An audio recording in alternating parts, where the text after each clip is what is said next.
Okay, and welcome back everyone to your Philippine Politics and Governance. Again, this is Mr. Krip Anthony A. Ramos.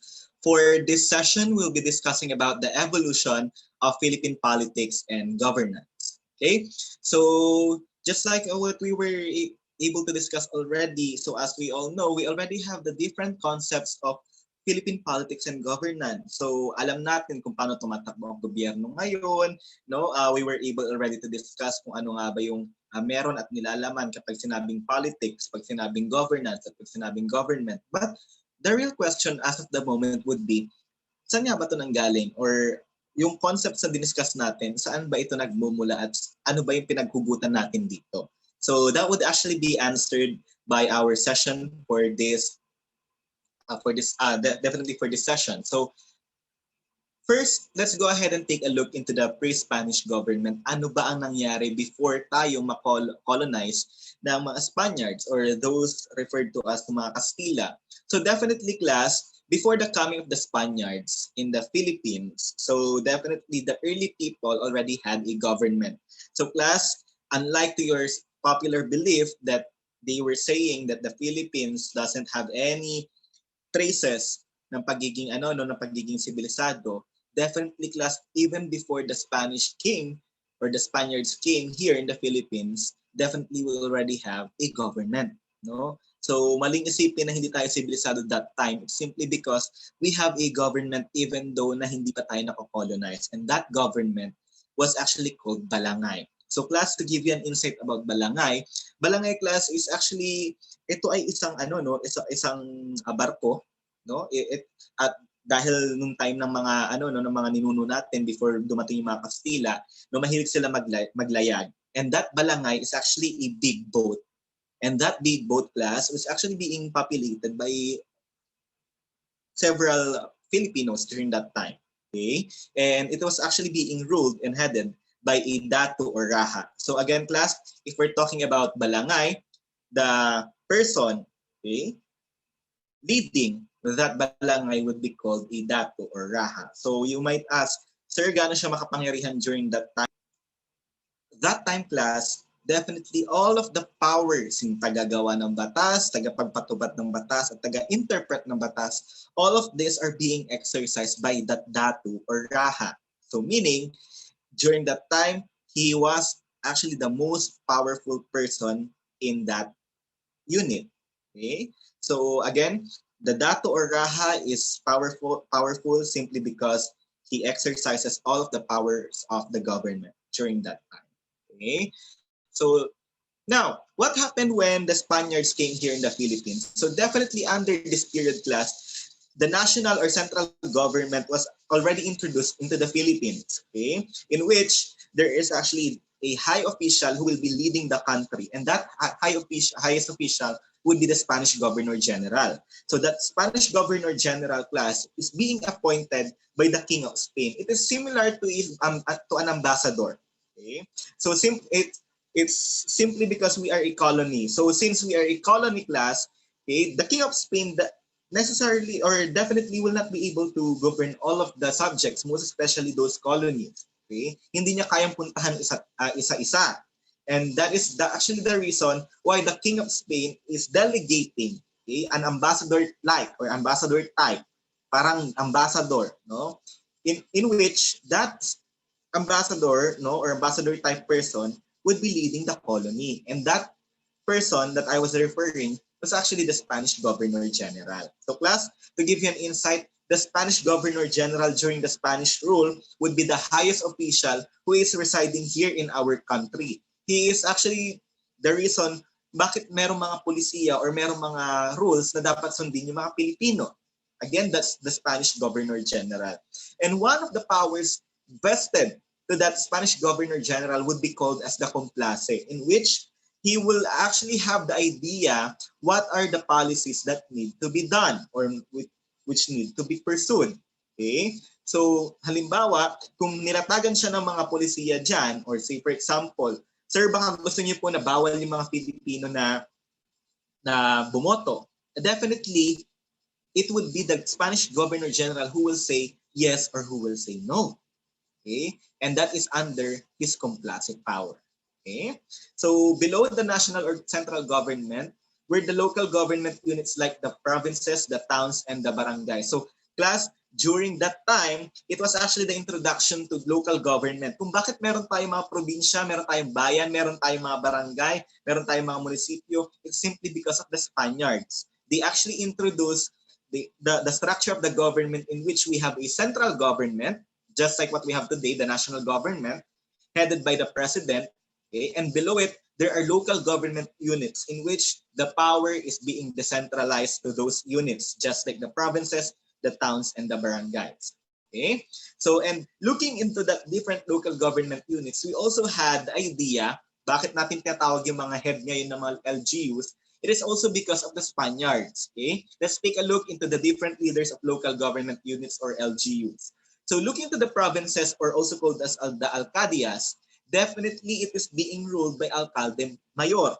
Okay, again, do not be confused. If we're talking about the provinces, it is being headed by the alcalde mayor. Whereas if we're talking about the bayan, the towns or the pueblos, okay, it is being ruled by the gobernadorcillo. Okay, so please do not interchange one from the other. So I know that as of the moment, the head of the provinces would be the governor. But during the time of the Spaniards, it's the alcalde mayor. Okay, the towns or pueblos would be gobernadorcillo, and the barangay would actually be the cabeza de barangay. And in that time, class, I would want you to remember that the Filipinos had no actual participation in the administration of the country, meaning they cannot decide among themselves. They are just being ruled. And even though, class, that some of the Filipinos are being entrusted to be the cabeza de barangay, they are still not being given the opportunity to lead the people. Instead, they are actually being tasked to collect the tributes from their natives. Okay? Sa madaling salita, hindi pa rin sila nagdedesisyon. Sila ay taga-kolekta lang ng mga buwis during that time.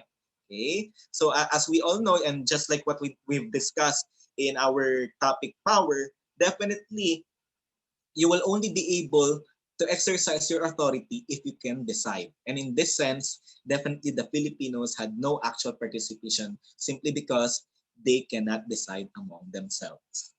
Okay?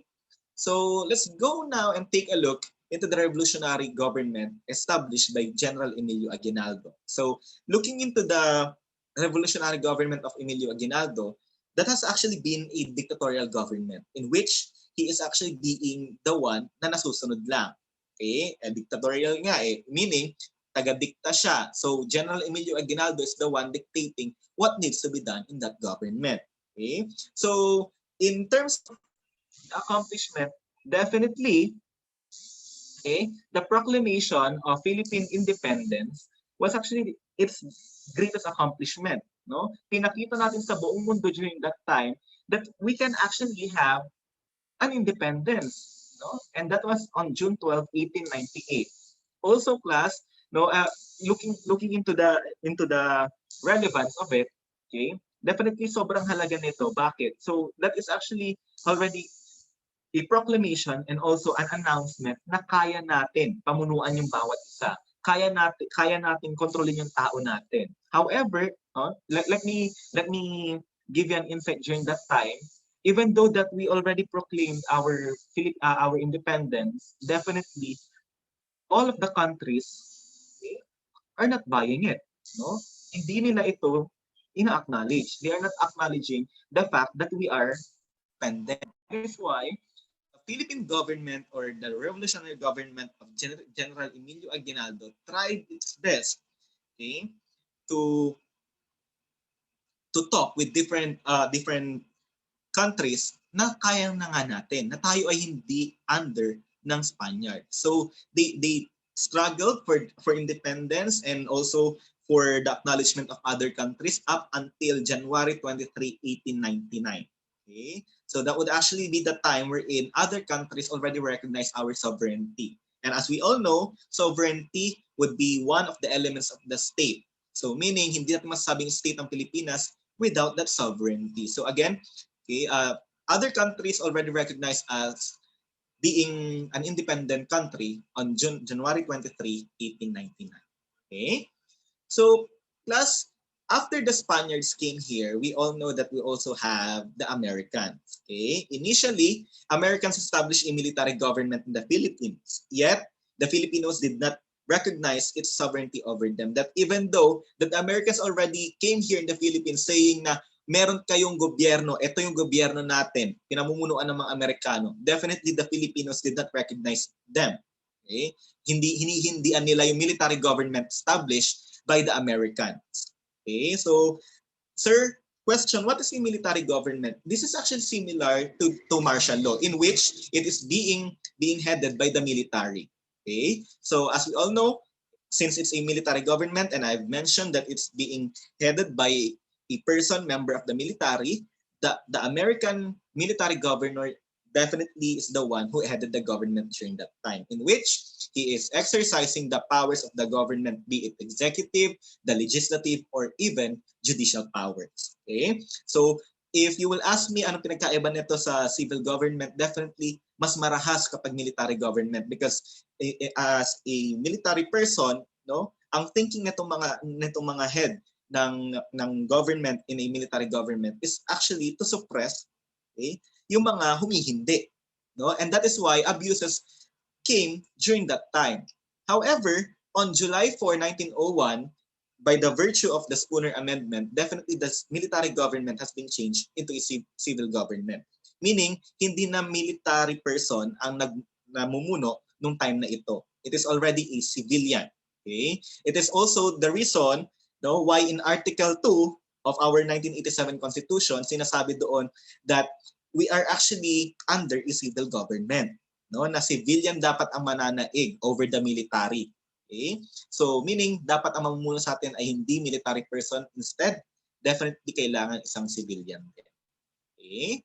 Also, the American Governor General class was given, as we all know, no, sinabi kanina, was given also the legislative power or yung tagagawa ng batas, no? And during that time, definitely the American Governor General would be the President of the Philippine Commission. So class, as we all know, as of the moment, we have a bicameral Congress. When you see bicameral Congress, nahahati sa dalawa yung Kongreso natin. Mataas na kapulungan at mababang kapulungan. Yung mataas na kapulungan class, ito ay tinatawag natin ngayong Senado. Whereas pag sinabi natin mababang kapulungan, ito yung Kamara de Representantes or yung House of the Representatives kung tawagin natin. And nakuha natin yung ganong thinking noong time ng mga Amerikano in which they established the Philippine Commission as the upper house and the Philippine Assembly as the lower house. So to give you an insight class, the Filipinos are only allowed to have a position in the Philippine Assembly.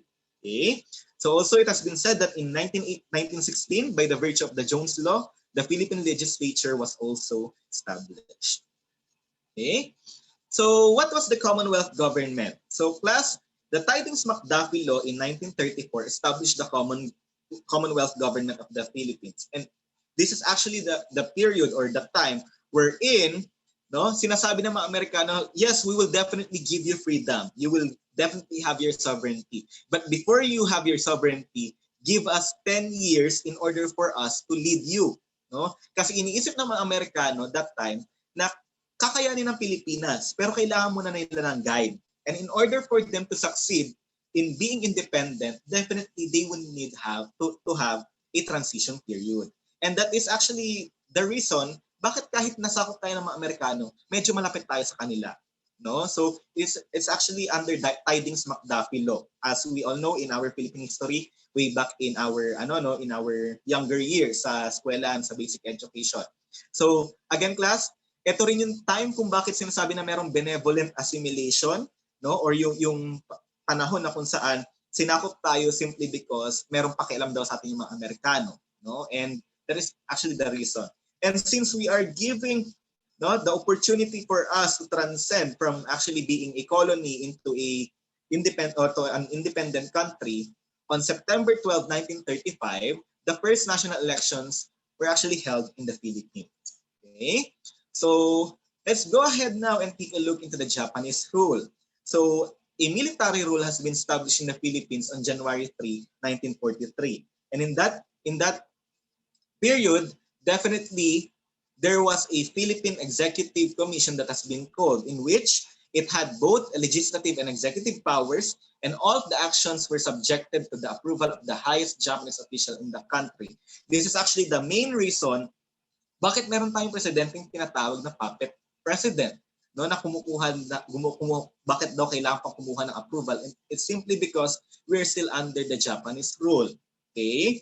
So as we've mentioned, the Second Republic definitely would depend, okay, on the source of power on the Japanese official, meaning the highest Japanese official residing here in the Philippines would also need to decide kung tama pa ba yung pinupursue ng Philippine Executive Commission. So without the approval, definitely it will not be pursued. Okay, so after such time, okay, that we were actually being ruled by different countries, let's go now to the situation wherein we are already liberated. So definitely, class, no, it was Manuel A. Rojas, okay, who started, and then the government under his position or under his rule, definitely the government entered into military bases agreement and did also parity amendments in the 1935 Constitution. So what is the relevance of this military bases agreement? So class, under this agreement, definitely the Philippines is giving the opportunity for the Americans to establish their military bases. Anong kahalaga nito?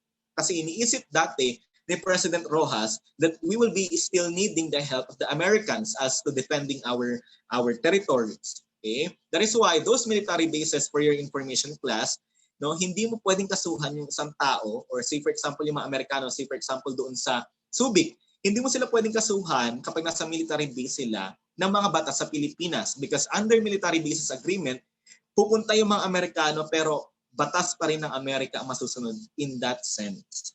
Okay?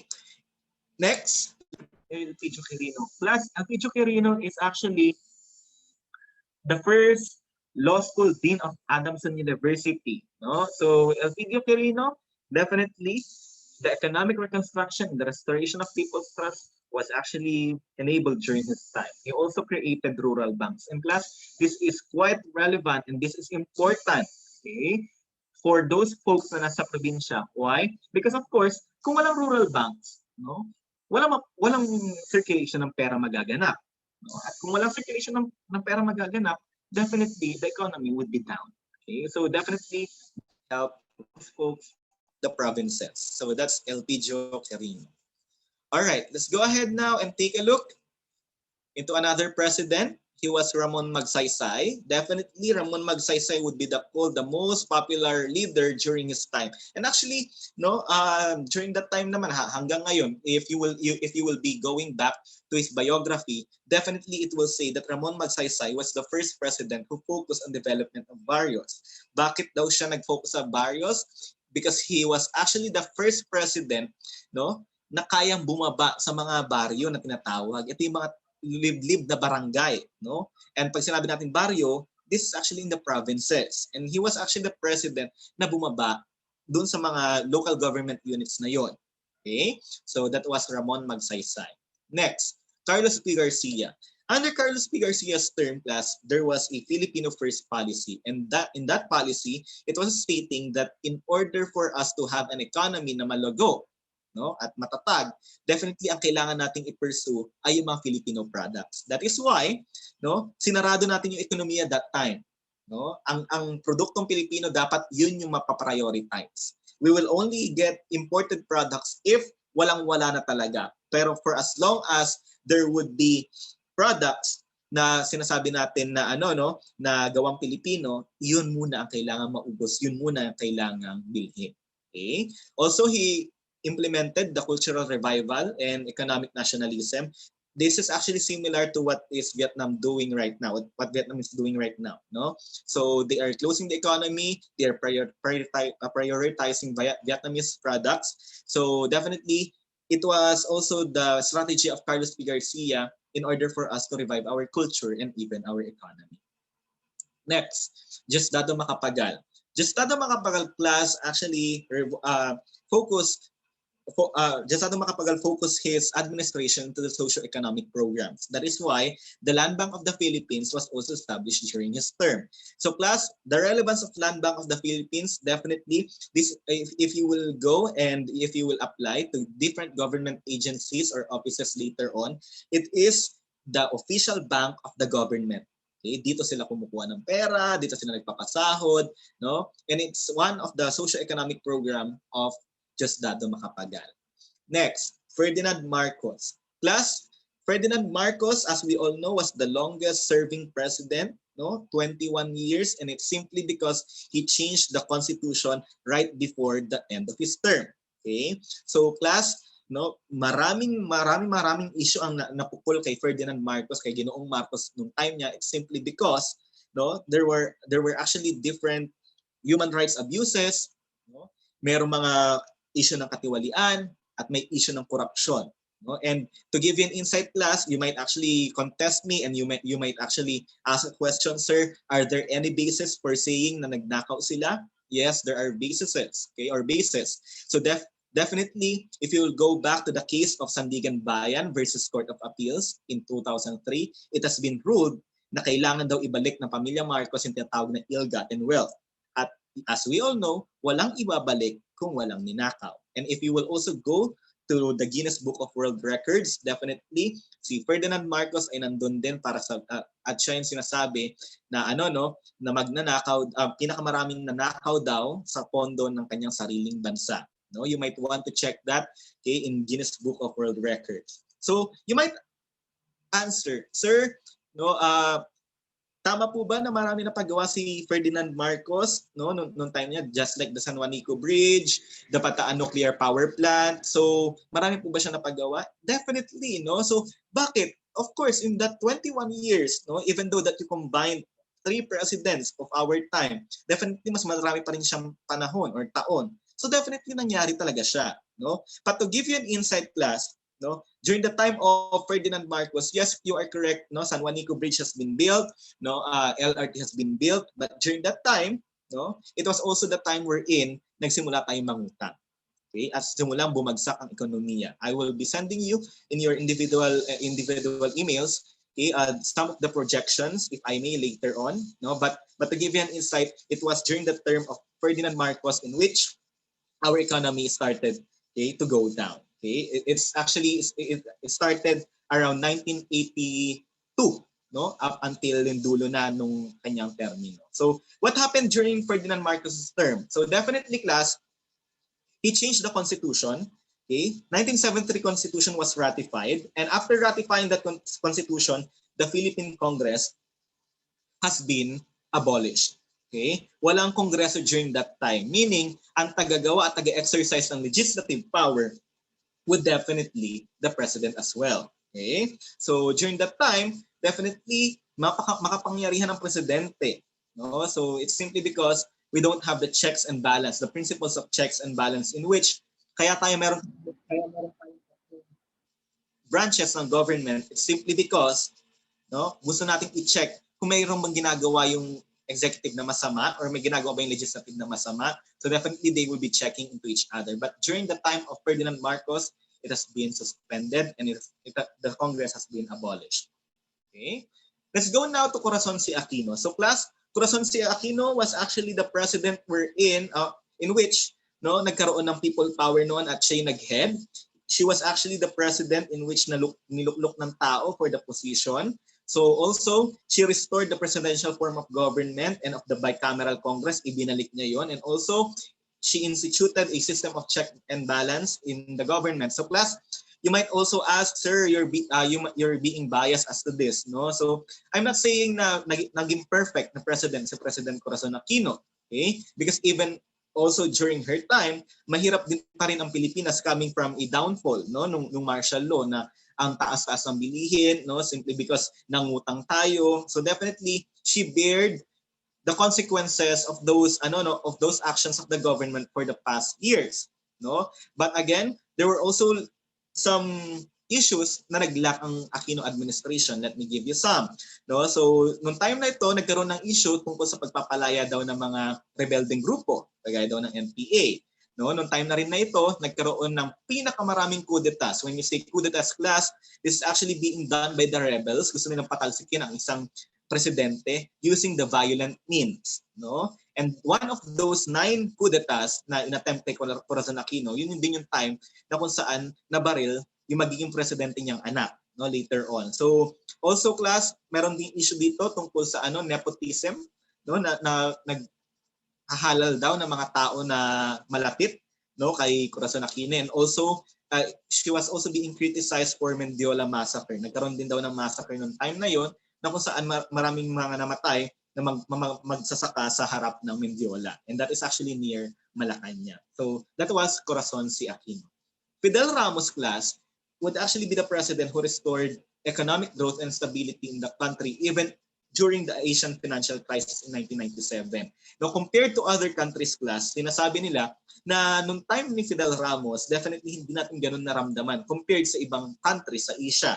It's simply because we have an economic growth, no? And it's part of the Philippines 2000 na inintroduce ni Fidel V. Ramos. Okay, nung time na yon. So, nung time din niya, definitely marami rin issue na nag-revolve, and that issue, okay, isa sa issue na ito ay yung tungkol sa away ng pula at saka ng dilaw. Kung maaalala niyo yung kantang Tatsulok, this is actually being attributed to the administration of Fidel Ramos na kung saan sinasabi na magkaaway daw ang pula at dilaw. If you will go back to your political ideologies, those people na sinasabing red, sila yung makakaliwang grupo.